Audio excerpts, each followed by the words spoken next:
Good morning, my dear gardening friends. Today in the morning we are going to walk around the garden.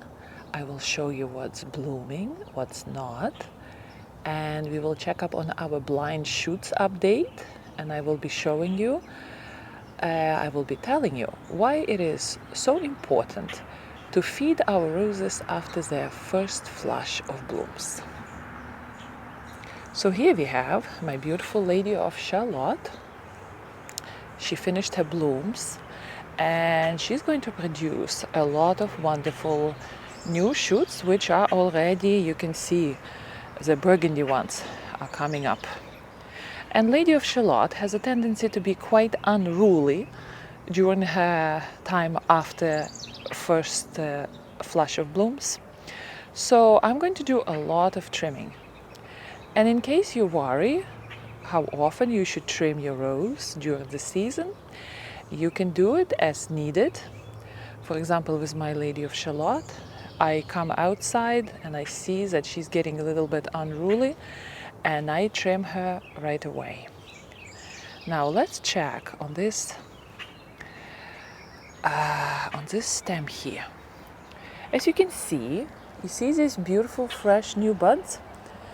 In one of my previous videos, and by the way, here is the link, we were treating blind shoots. I was showing you what blind shoots are on the rose, and I could not find any blind shoots on my Lady of Charlotte because she is in the best position here in my garden.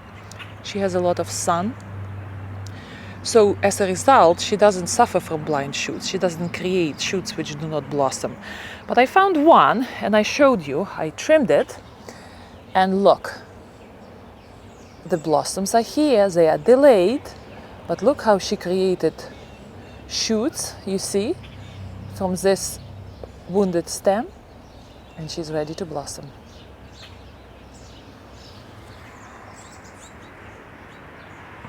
Now here is my little rose, Peggy Martin rose. She's getting adjusted here in my garden.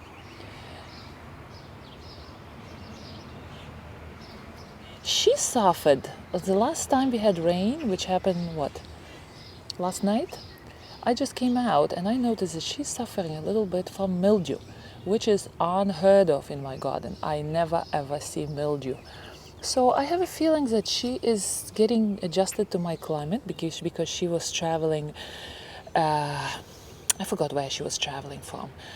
So I hope that she will get over with her mildew issues and she will be planted in my garden soon. Okay, my sedums are getting ready for the show of the year. Look how nice and full they are. Unbelievable. And you know what? They are slightly unhappy. I can see it on them. We had so much rain and Sedum is not happy with a lot of rain. But this Sedum, Autumn Joy, is, pushing away in the pots and feeling fine. Meanwhile, my other sedums, I'm going to show you. Oh, garden looks so fresh in the morning, and all the birds.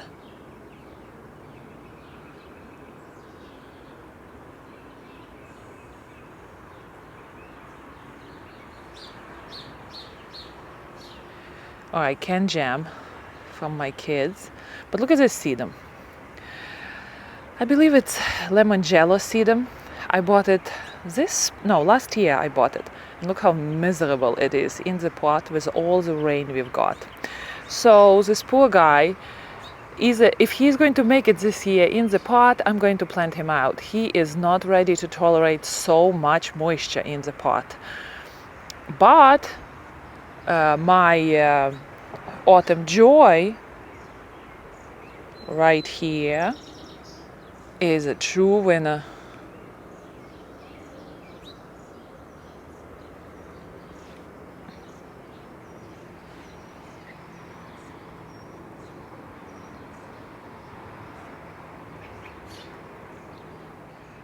Let's come and look at my Olivia rose.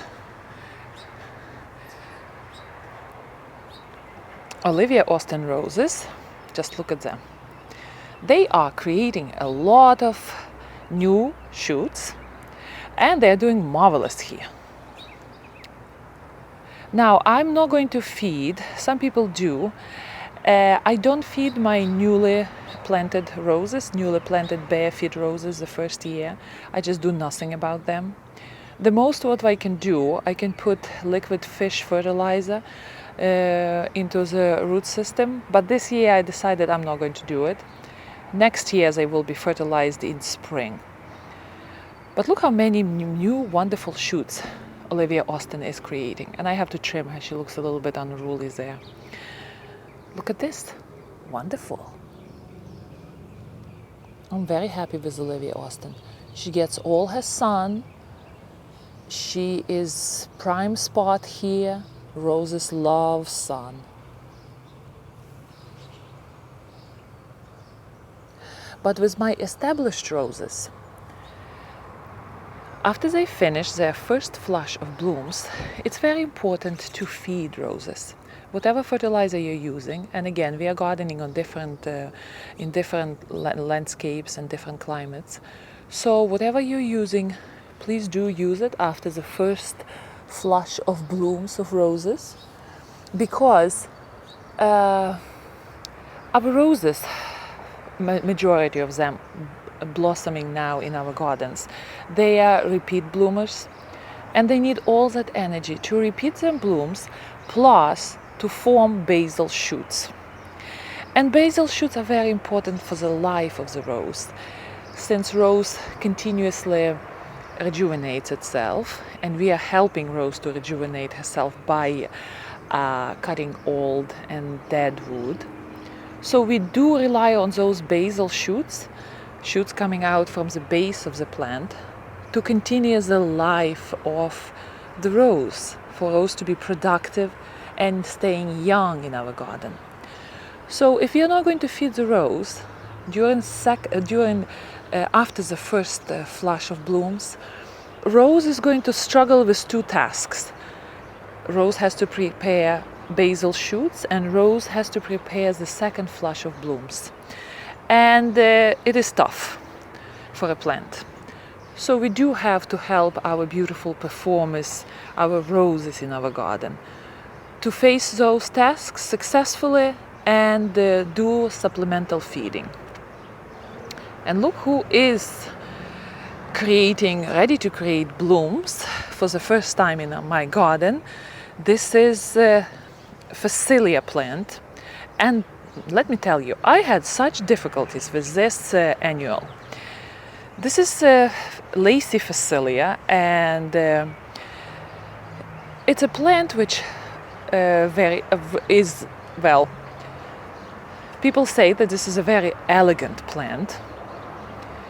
It's a very elegant annual, and I'm still waiting for its blooms, because I had very unsuccessful spring with lacy Phacelia. But here she made it, despite my rabbits. On another side of my garden, under my arch, rabbits eradicated lacy Phacelia. So no blue blooms there. But here, for whatever reason, rabbits didn't eat it.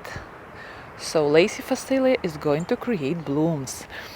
And lacy Phacelia supposedly pairs up very well with roses, so I am curious to see. All right, so Olivia Austin is marvelous here. Now in front of my garden, I planted 5 Roald Dahls. So let's see how those roses are doing. Oh, by the way,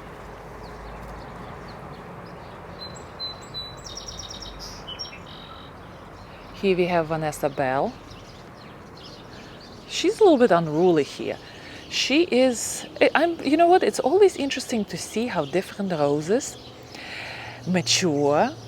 So Vanessa Bell created these long, unruly shoots, and one of them is going to create a lot of flowers. Oh my gosh, this sedum looks horrible. Maybe I should replant it right away without it getting dead there.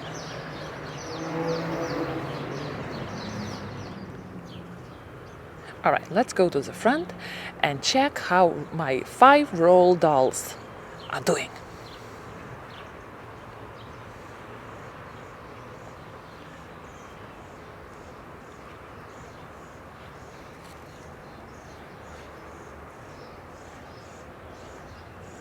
By the way, Generous Gardener finished the blooming time, looking very neat right now.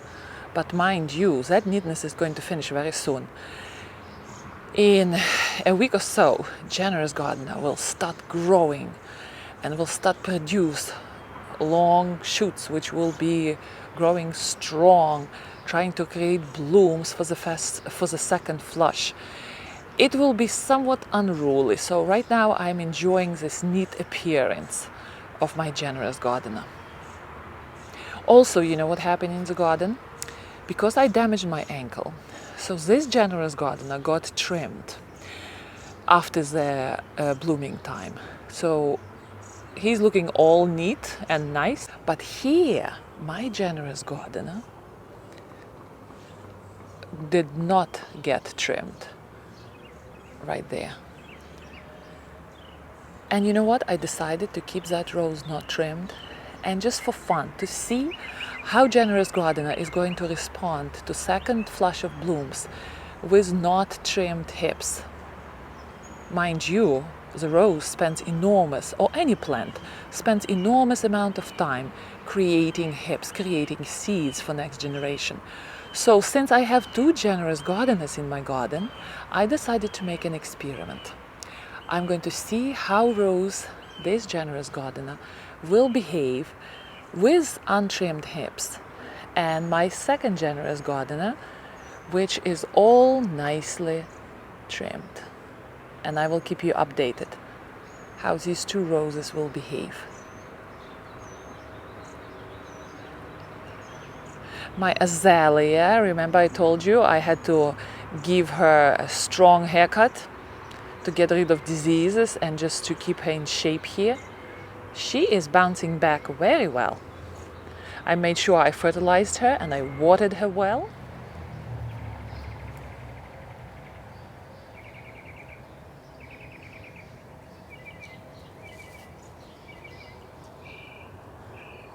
My sage in pots,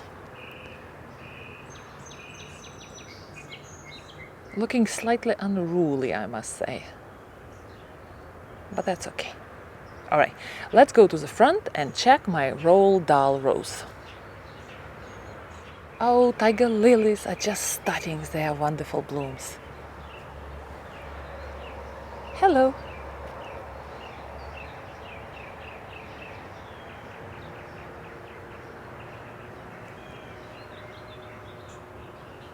My bleeding hearts are going into dormancy, as you can see, the yellowing leaves. So one day I'm going to come in and just clear them all out and put them into their quiet stage till next spring.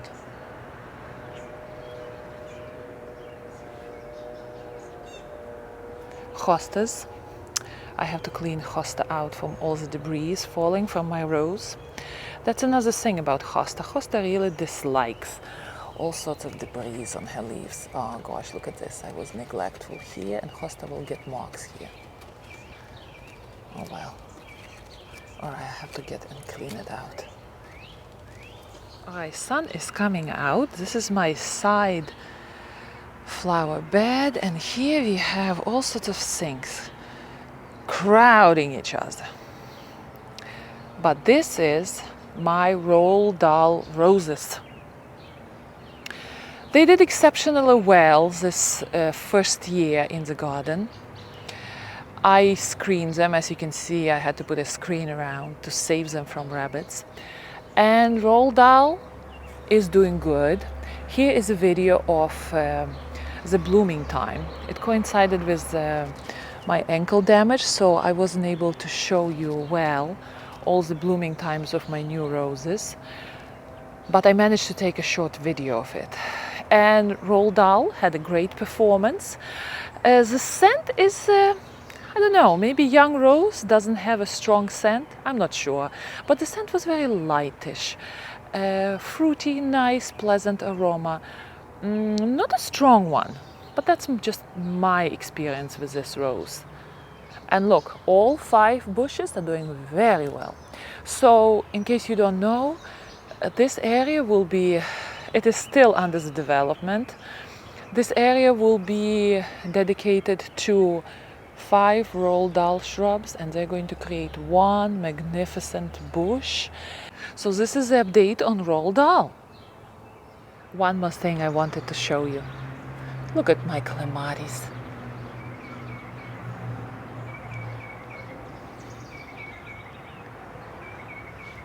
It's sunny here right now, it's morning, but still I wanted to show you my wonderful, adorable clematis. Blooming later in the season.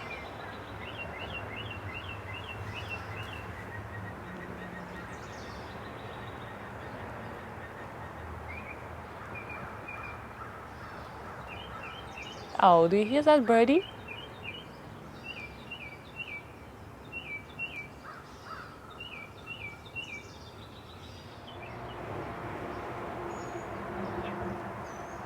Happy gardening, everyone. I will see you next time.